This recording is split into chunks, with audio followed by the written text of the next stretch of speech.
অবশেষে মরণ কামড় দিল ইরান। বন্ধ হয়ে গেল বিশ্বের সবচেয়ে গুরুত্বপূর্ণ জ্বালানি তেল পরিবহনের পথ হরমুজ প্রণালী। আমেরিকা ও ইরানের মধ্যে চলমান জেনেভা আলোচনার মাঝেই এই প্রণালী পুরোপুরি বন্ধ না হলেও ইরান বুঝিয়ে দিল সামনে তারা সেই চরম পথেই হাঁটতে যাচ্ছে।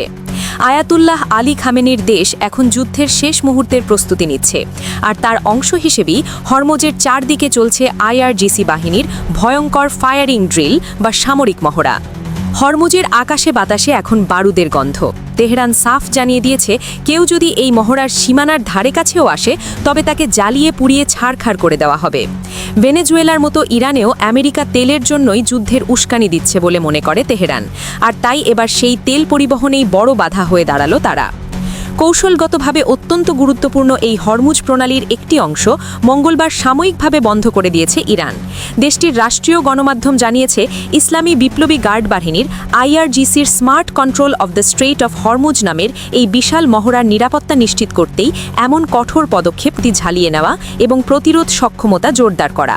মহড়ার সময় গোলাবর্ষণের জন্য একটি নির্দিষ্ট এলাকা বা ফায়ারিং জোন নির্ধারণ করা হয়েছে, যা প্রণালীর মূল নৌ চলাচলের রুটের সঙ্গে আংশিকভাবে মিলে গেছে। ফলে বাণিজ্যিক জাহাজগুলোকে ওই এলাকা এড়িয়ে চলার নির্দেশ দেওয়া হয়েছে। এই সিদ্ধান্ত এমন এক সময়ে এলো যখন সুইজারল্যান্ডের জেনেভায় আমেরিকা ও ইরান পরমাণু কর্মসূচি নিয়ে আলোচনায় বসেছে।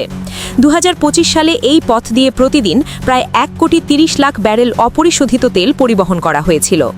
গত জানুয়ারিতে ডোনাল্ড ট্রাম্প তেহরানকে সামরিক পদক্ষেপের হুমকি দেওয়ার পর এই প্রথম প্রণালীর কোনো অংশ বন্ধ করে দিল ইরান। ইরানি পররাষ্ট্রমন্ত্রী আব্বাস আরাকচি জানিয়েছেন, যুক্তরাষ্ট্রের সঙ্গে আলোচনার কিছু গাইডিং প্রিন্সিপালস বা মূল নীতি নিয়ে সমঝোতা হয়েছে, তবে এখনই কোনো বড় চুক্তির আশা করা ভুল হবে। এদিকে উপসাগরীয় অঞ্চলে দুই পক্ষের সামরিক উপস্থিতি বাড়ায় বিশ্ববাজারে তেলের দাম নিয়ে শঙ্কিত বিশেষজ্ঞরা।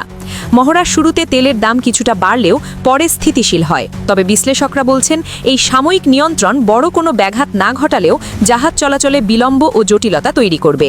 আর উত্তপ্ত পরিস্থিতির কারণে বাণিজ্যিক জাহাজগুলো বাধ্য হয়ে ইরানের নির্দেশনা মেনে চলবে। সব মিলিয়ে হরমুজ প্রণালী নিয়ে ইরানের এই জুয়া মধ্যপ্রাচ্যের রাজনীতিতে এক নতুন মোড় এনে দিয়েছে। তেহরান বুঝিয়ে দিল, চাপ দিলে তারাও পাল্টা চাপ দিতে জানে।